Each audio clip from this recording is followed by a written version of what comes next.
Hello students, welcome to Swami Vivekananda Institute. So in this video we will discuss about Mission Indradhanush. In the previous video we have already discussed about some developmental programs जो कि हमने पढ़े थे. Nutrition related programmes हम पढ़ने जा रहे थे. इसमें हमने कुछ न्यूट्रिशन प्रोग्राम्स के बारे में ऑलरेडी डिस्कस कर लिया था. अब नेक्स्ट जो यहाँ पर मिशन होगा दैट इज इंद्रधनुष मिशन, इसके बारे में हम पढ़ते हैं. इससे पहले वाले लेक्चर्स में हमने ऑलरेडी डिस्कस किया है डेवलपमेंटल प्रोग्राम्स के बारे में. कुछ हमने यहाँ पे एजुकेशन, अच्छा हम किसकी बात कर रहे थे गाइस लास्ट वीडियो में? हमने यहाँ पर डिस्कस किया था, हमने यहाँ पर ऑलरेडी डिस्कस किया था एक्सटेंशन एजुकेशन के बारे में. ठीक है, एक्सटेंशन एजुकेशन के बारे में हमने यहाँ पर डिस्कस किया था कि एक्सटेंशन एजुकेशन के लिए हम यहाँ पर कौन कौन से प्रोग्राम्स जो हैं चला सकते हैं. उस एक्सटेंशन एजुकेशन से रिलेटेड क्या था कि जो हम नॉलेज प्रोवाइड कर रहे हैं and that knowledge is beyond the school and university और the college level, that knowledge is known as basically the extension education. तो इस एक्सटेंशन एजुकेशन के बारे में हम यहाँ पर डिस्कशन कर रहे थे. इसमें हमने प्रोग्राम्स के बारे में डिस्कस किया था. जो प्रोग्राम था वो किससे रिलेटेड था?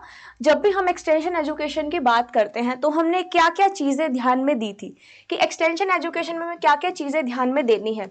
यहाँ पर नंबर 1 पॉइंट जो था, सबसे पहले हम यहाँ पर किस चीज की बात कर रहे थे? पॉवर्टी एलिमिनेशन की. अगर हम पॉवर्टी को एलिमिनेट कर देंगे या फिर पॉवर्टी, गरीबी को खत्म कर देंगे तो क्या होगा? हेल्थ इंप्रूव होगी. ठीक है, यहाँ पर क्या होगा? हेल्थ इंप्रूव होगी. और जब हेल्थ इंप्रूव होगी तो यहाँ पर सब एजुकेशन लेने जा पाएंगे. तो ये सभी चीज पॉइंट को हमने ध्यान में रखते हुए हेल्थ में यहाँ पर इम्यूनाइजेशन, वैक्सीनेशन, और यहाँ पर हमने क्या बात की थी? पॉवर्टी की, हेल्थ की, एजुकेशन की, मीन्स यहाँ पर न्यूट्रिशन की हो गई हेल्थ से रिलेटेड, और यहाँ पर किसकी बात की थी? वुमेन एम्पावरमेंट की. ठीक है, वुमेन एम्पावरमेंट के साथ साथ यहाँ पर नेक्स्ट जो पॉइंट था वो कौन सा था? अनएम्प्लॉयमेंट. ठीक है, जो अनएम्प्लॉयमेंट था उसको हमें क्या करना है? खत्म करना है. तो यहाँ पर जो हमने ये मेथड्स पढ़े थे, ठीक है, जो ये मेथड्स हैं that is related to the nutrition, ठीक है, किससे रिलेटेड? एजुकेशन. इन सभी के बारे में जो भी प्रोग्राम्स चलाए थे उन प्रोग्राम्स के बारे में हम डिस्कस कर रहे थे. तो कुछ हमने प्रोग्राम्स पहले वाली क्लास में पढ़े थे जो कि हमने किसके रिलेटेड डिस्कस किए थे? रूरल डेवलपमेंट के लिए. ठीक है, कि रूरल डेवलपमेंट के लिए हम कौन कौन से प्रोग्राम्स चला सकते हैं. फिर हमने बात की थी यहाँ पे ट्राइबल पीपल के लिए कि कौन से ऐसे प्रोग्राम्स हैं जो ट्राइबल पीपल के लिए हम चला सकते हैं ताकि हम उनके ओवरऑल डेवलपमेंट में हेल्प कर सके. फिर हमने यहाँ पे कुछ प्रोग्राम्स पढ़े थे अर्बन डेवलपमेंट के कि अर्बन डेवलपमेंट में, अर्बन सिटीज में हम किस तरीके से यहाँ पर डेवलपमेंट कर सकते हैं. तो ये सारी चीजें हमने ऑलरेडी डिस्कस कर ली थी. अब हम यहाँ पर कुछ न्यूट्रिशन रिलेटेड जो प्रोग्राम्स बचे थे उनके बारे में डिस्कस करेंगे. जैसे कि इससे पहले हमने न्यूट्रिशन प्रोग्राम में आयुष मिशन पढ़ा था, हेल्थ मिशन पढ़ा था, नेशनल आयुष मिशन पढ़ा था. अब हम पढ़ रहे हैं मिशन इंद्रधनुष. तो अब हम देखते हैं कि मिशन इंद्रधनुष क्या है. ठीक है, मैंने आपको ओवरव्यू दे दिया है. अब हम पढ़ते हैं कि न्यूट्रिशन रिलेटेड प्रोग्राम्स में मिशन इंद्रधनुष क्या है. और जो मिशन इंद्रधनुष स्टूडेंट्स प्रोग्राम है सबसे ज्यादा एग्जाम में यही वाला पूछा जाता है. मैंने आपको प्रीवियस वीडियोस में ये भी बताया था कि एग्जाम में क्वेश्चन कैसे पूछा जाता है. ठीक है, मैंने आपको ये भी बताया था कि एग्जाम में क्वेश्चन कैसे पूछा जाता है.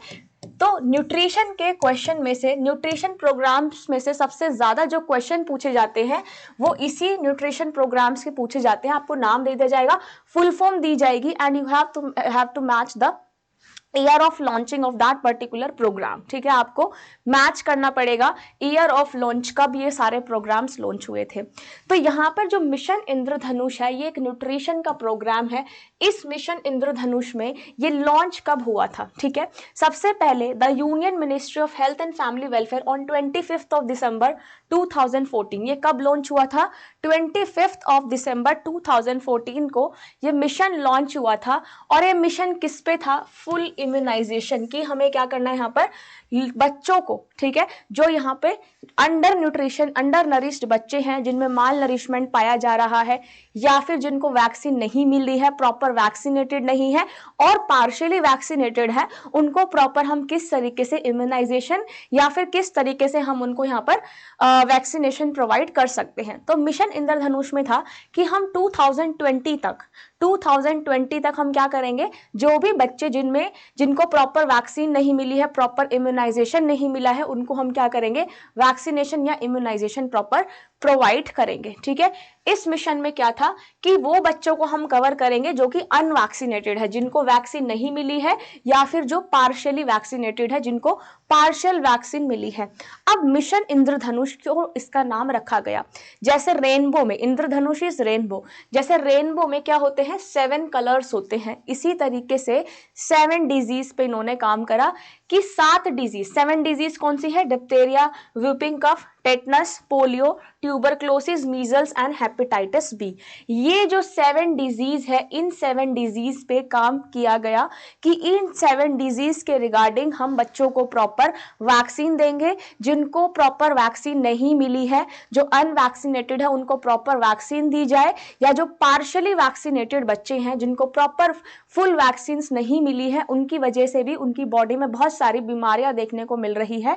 तो ये सारी वैक्सीन बच्चों को दी जाएंगी और 2020 तक टारगेट बनाया गया कि इन 7 डिजीज से हम छुटकारा पा लेंगे। फॉर एग्जाम्पल मैं आपको बताती हूँ, पहले जो है पोलियो, ये सब आपने देखा होगा, पहले पोलियो के केस बहुत रहते थे। आजकल पोलियो के इतने सारे इंडिया में केस नहीं है, due to the vaccination, proper vaccination बन गई है, टेक्नोलॉजी यहाँ पर इन्हांस हो गई है। तो ये सारी चीजें ध्यान में रखते हुए बोला गया कि इन 7 डिजीज, जो 7 मेजर डिजीज है, इनको प्रॉपर वैक्सीन देनी है बच्चों को, अगर किसी को ये बीमारियां है। इसलिए इसका नाम मिशन इंद्रधनुष रखा गया। जैसे रेनबो में 7 कलर्स होते हैं, इसलिए इन 7 डिजीज को ये नाम रखा गया। और इन 7 डिजीज के अगेंस्ट मतलब क्या करना है, हमें बच्चों की हेल्थ को बचाना है, इसलिए न्यूट्रिशन रिलेटेड प्रोग्राम में काउंट होता है। इस प्रोग्राम में यहाँ पर कितने डिस्ट्रिक्ट यहाँ पर कंसिडर किए गए? 201 डिस्ट्रिक्ट देखे गए, ठीक है, जिसमें 50% बच्चे जो हैं या तो वो अनवैक्सीनेटेड है, जिसको प्रॉपर वैक्सीन नहीं मिली है, और कुछ यहाँ पे पार्शियली वैक्सीनेटेड बच्चे हैं जिनको पार्शियल वैक्सीन मिली है, फुल वैक्सीन नहीं मिली है, जिसकी वजह से वो बीमारियों के शिकार हो गए। तो इसलिए इन सभी चीजों को प्रिवेंट करने के लिए, ये सारी बीमारियों को प्रिवेंट करने के लिए ये 7 डिजीज पे फोकस किया गया कि इन 7 डिजीज के अगेंस्ट हमें एक वैक्सीन देनी है बच्चों को। ऐसे बच्चे जो वैक्सीनेटेड नहीं है, जिनको वैक्सीन मिली नहीं है, या फिर जो पार्शियली वैक्सीनेटेड बच्चे हैं, ठीक है। नेक्स्ट आता है यहाँ पे नेशनल अर्बन हेल्थ मिशन, जिसको हम NUHM के नाम से जानते हैं। ये नेशनल अर्बन हेल्थ मिशन क्या है? इसको लॉन्च किया गया था मई 2013 में। अगेन किससे रिलेटेड है? Urban health mission. जो अर्बन सिटीज है उसमें हम लोगों की हेल्थ को कैसे प्रोटेक्ट कर सकते हैं, ठीक है। ये कब लॉन्च हुआ था? मई 2013 को। इस स्कीम में क्या क्या चीजें थे, क्या क्या प्रपोजल थे, क्या क्या ऑब्जेक्टिव थे? यहां पर 1 अर्बन प्राइमरी हेल्थ सेंटर, ठीक है, अर्बन प्राइमरी हेल्थ सेंटर है फॉर एवरी 50 to 60,000 पॉपुलेशन। जो भी हाई पॉपुलेशन है सबके लिए क्या होने चाहिए? प्राइमरी हेल्थ केयर होने चाहिए, मीन्स हॉस्पिटल्स, ठीक है, क्लिनिक्स, ताकि यहाँ पे लोगों की हेल्थ जो है वो प्रॉपर मेंटेन रहे। 1 urban community health centre for 5 to 6 urban public health centre in big cities. सारी बिग सिटीज में एक हेल्थ सेंटर होने चाहिए। नर्सिंग मिडवाइफ होनी चाहिए 10,000 पॉपुलेशन के लिए। और इस स्कीम को, ये आई कब थी? 2013 में, लेकिन इसको एक्सटेंड कब कर दिया? 2018 तक इसको एक्सटेंड कर दिया। और इसको चलाया कब तक गया?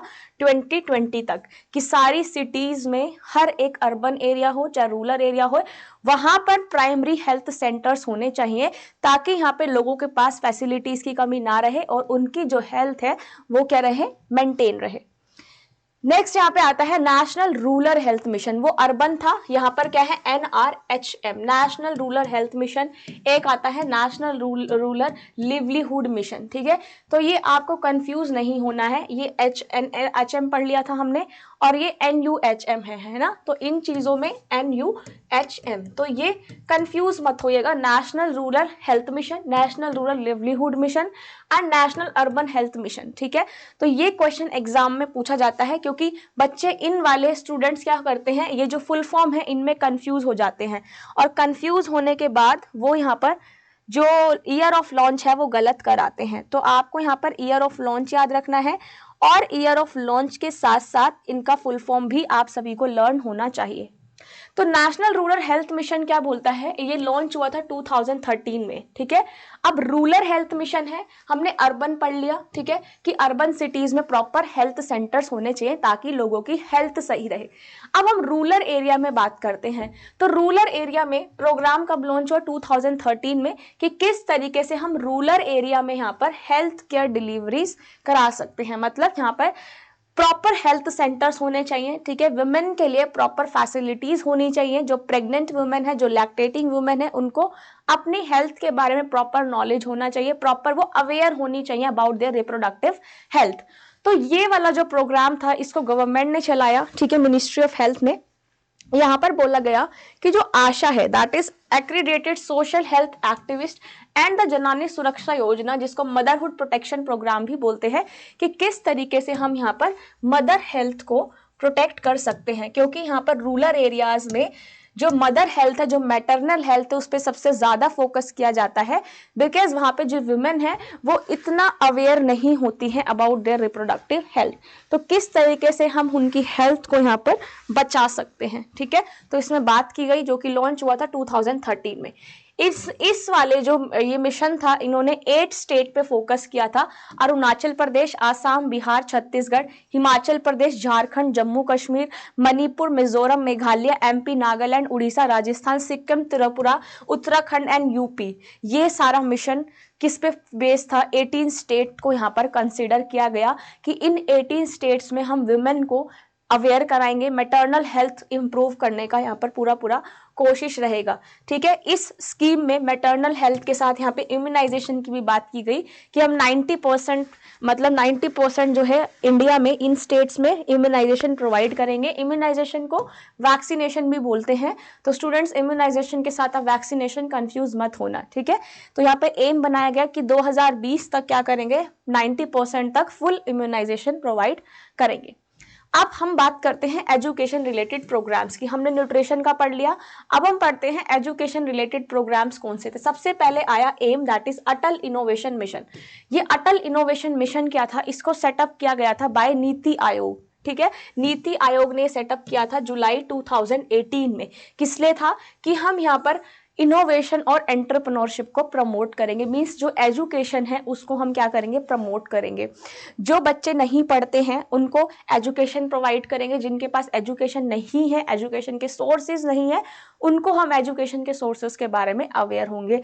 और यहाँ पर कुछ जो एंटरप्रेन्योरशिप है, ठीक है, जिनको प्रॉपर नॉलेज नहीं होती है उनको यहाँ पर प्रॉपर नॉलेज दी जाएगी, नई नई चीजें हम इनोवेट करेंगे by the help of education, ठीक है। तो इसके ऑब्जेक्टिव क्या थे, कि हम यहाँ पर क्या करेंगे, हब्स बनाएंगे, बिजनेस सेटअप करना है, ठीक है, सेल्फ एम्प्लॉयमेंट एक्टिविटीज, मीन्स जो अनएम्प्लॉयड है उनको क्या करना है, नौकरियां देनी है, सेल्फ एम्प्लॉयमेंट करना है, और नई नई टेक्नोलॉजीज का एनहांस करना है ताकि हम लोगों को एजुकेट कर सके। 8878 स्कूल्स को यहाँ पे सिलेक्ट किया गया था एंड 3020 स्कूल्स ने जो है ATL ग्रांट किया था, ठीक है, कि हम क्या करेंगे, यहाँ पर अटल इनोवेशन मिशन, हम यहाँ पर इंडिया में बहुत सारी चीजें क्या करेंगे, नई नई चीजें इनोवेट करेंगे, नई नई टेक्नोलॉजीज लाएंगे, नई नई चीजें इनोवेट करेंगे, जो एंटरप्रेन्योरशिप है, ताकि उनको बिजनेस में क्या हो, अपना हेल्प हो। नेक्स्ट है global initiative on academic network, that is ज्ञान, ठीक है। ये ज्ञान कब लॉन्च हुआ था, 30 नवंबर 2015 में। किसने लॉन्च किया था, union minister of human resource development Mrs Smriti Irani ने, जो कि मिनिस्टर, जो कि क्या है, मिनिस्टर है ऑफ ह्यूमन रिसोर्स डेवलपमेंट की स्मृति ईरानी, उन्होंने लॉन्च किया था ये ज्ञान नेटवर्क को, ठीक है। ज्ञान का मतलब global initiative academic network, again किससे रिलेटेड है, एजुकेशन रिलेटेड।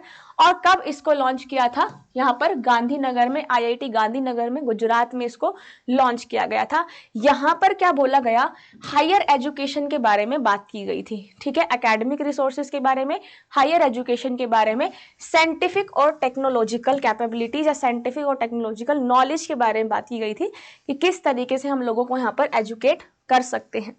नेक्स्ट आई नई मंजिल स्कीम। नई मंजिल स्कीम फर्स्ट टाइम इसको पटना में लॉन्च किया गया था। किसने किया था, मिनिस्ट्री ऑफ माइनॉरिटी अफेयर ने 8 अगस्त 2015 में। इसमें क्या बोला गया था, नई मंजिल स्कीम मतलब जो लड़कियां हैं माइनॉरिटी कम्युनिटी की, ठीक है, उनको, उनमें हम क्या करेंगे, उनमें हम कुछ ऐसी स्किल्स डेवलप करें ताकि वो क्या बन जाए, एक इंडिपेंडेंट बन जाए। जो जिन लड़कियों के पास प्रॉपर फ्रीडम नहीं है, जिनको प्रॉपर एजुकेशन नहीं मिलती है, जो माइनर कम्युनिटी की लड़कियां हैं, उनको क्या किया जाए, उनके यहाँ पर ट्रेनिंग दी जाती है या फिर कुछ स्किल डेवलपमेंट कोर्सेज करा दिए जाए, ठीक है, ताकि उनकी स्किल्स जो है वो यहाँ पर एनहांस हो जाए।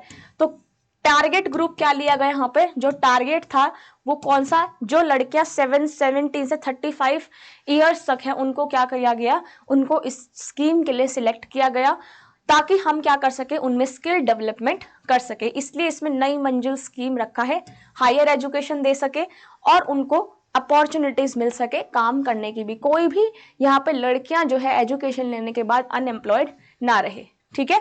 This scheme has been approved with the cost of 650 crore for 5 years. इसका जो बजट था, जो पूरा ये स्कीम चलाया था, उसमें क्या था कि हम इस स्कीम में स्किल डेवलपमेंट पे काम करेंगे ताकि लड़कियां जो है वो एजुकेटेड हो जाए।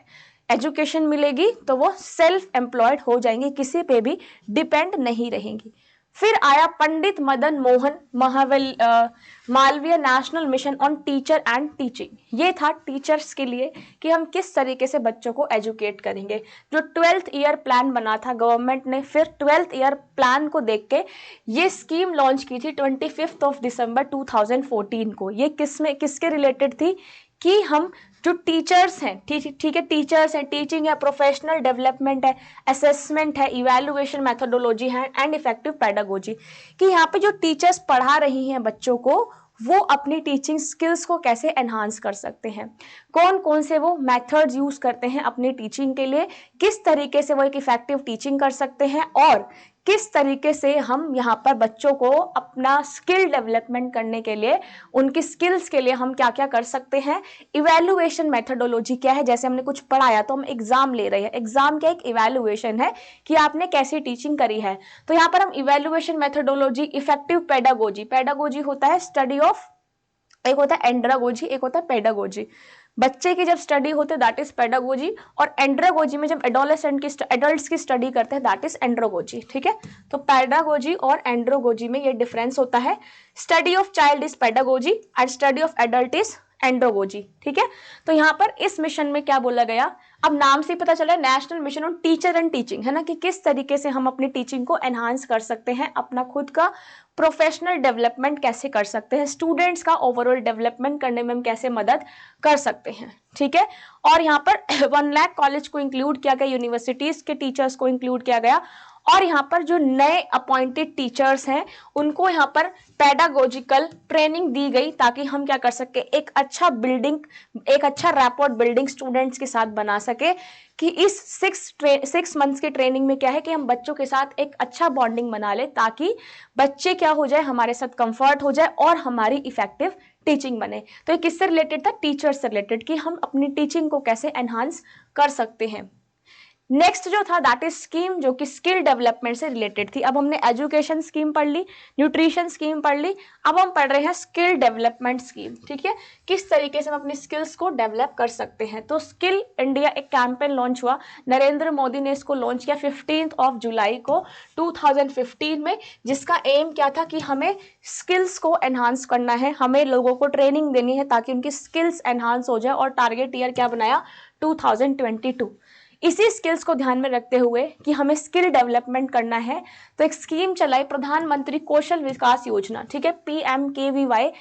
इसको क्या था, ये रिवार्ड बेस्ड था, ठीक है, कि अगर हमारी स्किल डेवलप होगी तो हम रिवार्ड देंगे। स्किल ट्रेनिंग स्कीम चलाई थी, इसको क्लास 10th और 12th ड्रॉप आउट्स के लिए बनाया था। जो बच्चे 10th और 12th में नहीं पढ़ते हैं तो उनके लिए और कुछ जिनमें उनका इंटरेस्ट हो वो ट्रेनिंग्स दी जाए, ठीक है, ताकि उस ट्रेनिंग की हेल्प से वो इंडिपेंडेंट हो जाए, उनमें स्किल्स डेवलप हो और वो एक इंडिपेंडेंट बन जाए, ठीक है। इसको इम्प्लीमेंट किया और यूनियन कैबिनेट ने इसको अप्रूव किया था 4 इयर्स के लिए, कि इन 4 साल में आप इस स्कीम को अप्लाई करके देखो, और इससे हम फिर क्या चेक करते हैं, इसके एडवांटेजेस चेक करते हैं। तो इसकी जो कैरेक्टरिस्टिक थी वो क्या थी, इन्होंने 24 लाख पर्सन को इसमें क्या क्या कवर किया, जो कि किस पे बेस्ड था, स्किल क्वालिफिकेशन फ्रेमवर्क, कि हम उनमें क्या करेंगे, स्किल्स डेवलप यहाँ पर करेंगे, ठीक है। फोकस किस पे था कि जो हम पहले तो हमें क्यूरिकुलम सेट करना पड़ेगा, जो हमने क्यूरिकुलम डेवलपमेंट मैंने आपको पढ़ाया था वो इंप्रूव करना पड़ेगा। पेडागोजी जो है वो अच्छी करनी पड़ेगी, मतलब जो बच्चों की स्टडी है, बच्चों से एक अच्छा बॉन्ड जो है वो बिल्डअप करना पड़ेगा। ट्रेनिंग में क्या दी जानी चाहिए यहाँ पे, सॉफ्ट स्किल्स, ठीक है, पर्सनल ग्रूमिंग की स्किल्स देनी चाहिए बच्चों को, behavioural change, cleanliness, good work ethics, इन सब के बारे में बच्चों को प्रॉपर नॉलेज प्रोवाइड करनी चाहिए। रिवार्ड देना चाहिए ट्रेनीज को, उनको असेसमेंट को, उनको सर्टिफिकेशन प्रोवाइड करना है ताकि उनमें जो स्किल्स हैं वो उन स्किल्स को आगे यूज कर सके, ठीक है। नेक्स्ट आया upgradation of skills and training of arts and craft for Ustad scheme development. जो उस्ताद स्कीम आई थी, कब लॉन्च हुई थी, 14 मई 2015 को। अगेन किस पे था, हम क्या पढ़ रहे हैं, स्किल डेवलपमेंट पे, ठीक है। जो माइनॉरिटी कम्युनिटी में लोग आते हैं उसमें हम उनकी स्किल्स को कैसे एनहांस कर सकते हैं, ठीक है। इसको लॉन्च कब किया गया था, लॉन्च हुआ था ये वाराणसी में, ठीक है, ताकि हम क्या कर सके, जो वर्ल्ड है, ठीक है, बनारसी साड़ी वीवर्स, जैसे मान लो आपने देखा होगा जो वीवर्स हैं, है ना, या फिर जो फिशरमैन है या फार्मर्स है, इनको भी हम कुछ स्किल प्रोग्राम दे सकते हैं, है ना। कोई इनको 6 मंथ की ट्रेनिंग दे दी कि किस तरीके से वीविंग करनी है, किस तरीके का टेक्सटाइल क्लॉथ बनाना है, तो इनको इनमें भी हम 6 या 7 मंथ की हम ट्रेनिंग प्रोवाइड करा सकते हैं ताकि इनके पास एक सर्टिफिकेट मिले और ये अच्छा काम कर पाए, अपनी सेल्फ एम्प्लॉयमेंट जो है वो कर पाए, सेल्फ एम्प्लॉयड हो जाए। तो ये जो प्रोग्राम था किसके लिए ही चलाया था कि हमें क्या करनी है, जो आर्ट एंड क्राफ्ट पर्सन है, ठीक है, जो आर्ट्स बनाते हैं, क्राफ्ट्स बनाते हैं, या फिर यहाँ पर जो भी वीवर्स है, फिशरमैन है, उनको क्या की जाए, उनकी स्किल्स को और एनहांस किया जाए। मेक इन इंडिया कैंपेन के साथ इसको लिंक किया गया और इसमें क्या हुआ, बहुत सारे लोगों ने पार्टिसिपेट भी किया था, ठीक है। बहुत सारे आर्टिस्ट है, बहुत सारे यहाँ पर फार्मर्स है या फिशरमैन है या फिर आर्ट एंड क्राफ्ट्समैन है, उनमें इन्होंने पार्टिसिपेट किया ताकि हम उनकी स्किल्स को एनहांस कर सके। फिर आया national policy for skill development and entrepreneurship 2015 में। ये आपको याद रखना है, ये सेकेंड पॉलिसी थी स्किल डेवलपमेंट पे इंडिपेंडेंस के बाद। इसका ऑब्जेक्टिव क्या था कि हमें वुमेन एम्पावरमेंट लाना है, ठीक है, हमें यहाँ पर वुमेन एम्पावरमेंट लाना है क्योंकि यहाँ पर मैन और वुमेन जो है वो दोनों इक्वल है, तो इसलिए हमें वुमेन एम्पावरमेंट क्या है, लाना है इंडिया में। अगर वुमेन एम्पावरमेंट रहा तो यहाँ पर क्या होगा कि जो महिलाएं हैं वो क्या होंगी, इंडिपेंडेंट होगी। तो वुमेन एम्पावरमेंट की इसमें बात की गई और ये वुमेन एम्पावरमेंट कब आएगी, जब हम औरतों को, महिलाओं को स्किल्स डेवलप करेंगे, जब वो इंडिपेंडेंट बन जाएंगी। तो यहाँ पर स्किल डेवलपमेंट की बात यहाँ पर की गई थी, ठीक है, कि हम एक ऐसा इकोसिस्टम बनाना है जिसमें वुमेन एम्पावरमेंट की बात कर सके और वुमेन एम्पावरमेंट के साथ साथ जो हमारा कल्चर है सोसाइटी का, उनको भी हम इनोवेट कर सके, नई नई टेक्नोलॉजीज ला सके ताकि यहाँ पर कोई भी अनएम्प्लॉयड ना रहे, ठीक है। अब थी वुमेन रिलेटेड डेवलपमेंटल स्कीम। ये थी सारी स्कीम महिलाओं से रिलेटेड। सबसे पहले है बेटी बचाओ बेटी पढ़ाओ स्कीम, ठीक है, इसको मोदी जी ने लॉन्च किया था 22 जनवरी 2015 में, ठीक है, 22 जनवरी 2015 में इसको लॉन्च किया गया था। किसके लिए, कि हमें यहाँ पर क्या करना है, चाइल्ड सेक्स रेशियो और क्या करना है, इक्वल करना है, ठीक है, फीमेल फर्टिसाइड नहीं होना चाहिए, वुमेन एम्पावरमेंट या गर्ल एम्पावरमेंट होना चाहिए, ठीक है। माधुरी दीक्षित जो है वो इसकी ब्रांड एम्बेसडर है, ठीक है। और किसके लिए था कि हमें लड़कियों को पढ़ाना है और उनको बचाना है, मतलब जो फीमेल फर्टिसाइड है, जो पहले ही किल कर देते हैं लड़कियों को पैदा होने से पहले, वो बचाना है और उनको प्रॉपर एजुकेशन प्रोवाइड करनी है। सुकन्या समृद्धि योजना ये भी लॉन्च हुई थी बेटी बचाओ बेटी पढ़ाओ के अंडर ही, ठीक है, जो कि पानीपत में शुरुआत हुई थी इसकी स्कीम की। ये भी 22 जनवरी को हुई थी। इसमें भी यहाँ पर लड़कियों के इकोनॉमिक स्टेटस के बारे में बात की गई थी कि यहाँ पर जो लड़कियां हैं उनका पोस्ट ऑफिस में बैंक अकाउंट होना चाहिए, ठीक है। फीचर क्या थे, जो 10 साल से नीचे लड़कियां हैं वो अपना एक ओपन कर सकती है अकाउंट और उसमें वो मिनिमम डिपॉजिट करा सकते हैं एनुअली 1,50,000, ठीक है। जब वो 18 साल की हो जाएंगी तो वो अपना अकाउंट अपना हटा सकती हैं, अपना खुद का अकाउंट वहां पर खोल सकती हैं। इस स्कीम में यहाँ पर बच्चों को पैसे दिए गए थे एजुकेशन के लिए और उनके किसके लिए, अब बेटी बचाओ बेटी पढ़ाओ में है तो हमें उनको बचाना और क्या करना है, पढ़ाना है। तो गवर्नमेंट ने स्कीम के अंदर कुछ बजट्स भी प्रपोज किए थे कि हम लड़कियों को यहाँ पर एजुकेशन प्रॉपर प्रोवाइड कर सके। फिर है एक्रीडेटेड सोशल हेल्थ एक्टिविस्ट, ये थी आशाज के लिए, ठीक है। इसके पहले ना कुछ एक प्रोग्राम्स भी है जो मुझे एक बार फिर से आपको रिवाइज कराना है। आशाज, ठीक है, ये था एक्रीडेटेड सोशल हेल्थ एक्टिविस्ट। ये किसने लॉन्च किया था? Ministry of health and family welfare. और एक किसका पार्ट था? NRHM, दैट इज NRHM क्या है? नेशनल रूरल हेल्थ मिशन, ठीक है। ये नेशनल रूरल हेल्थ मिशन का ही क्या है? पार्ट है। इसको लॉन्च कब किया गया? ये मिशन कब आया था? इसको इंप्लीमेंट किया गया 2012 में। इसको टारगेट बनाया और ये मिशन स्टार्ट कब हुआ था? 2005 में। इंप्लीमेंट कब किया गया? 2012 में, ठीक है।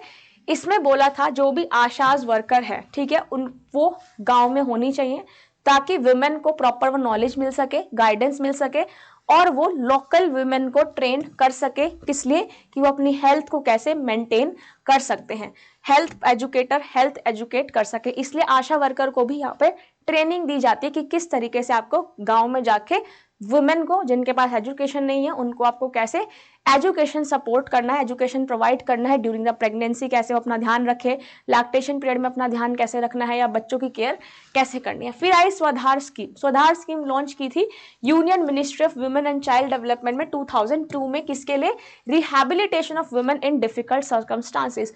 जो महिलाएं यहाँ पर बुरी सिचुएशन में है, ठीक है, जो डिफिकल्ट सर्कमस्टांसेस फेस कर रही है, या फिर जैसे डोमेस्टिक वायलेंस हो गया, ठीक है, या फिर जैसे वुमेन के पास हेल्थ फैसिलिटीज नहीं है, ठीक है, उनके सर्कमस्टांसेस अच्छे नहीं है, तो उनकी रिहैबिलिटेशन, उनको रिहैब देना जाना चाहिए। जैसे हम वुमेन को जिनके पास एजुकेशन नहीं है, हम उनको कुछ एक्सरसाइज बता सकते हैं, हम उनको मेडिटेशन का तरीका बता सकते हैं और हम उनको बता सकते हैं कि आपको अपनी हेल्थ के लिए क्या क्या चीजें खानी चाहिए, क्या चीजें अवॉइड करना चाहिए।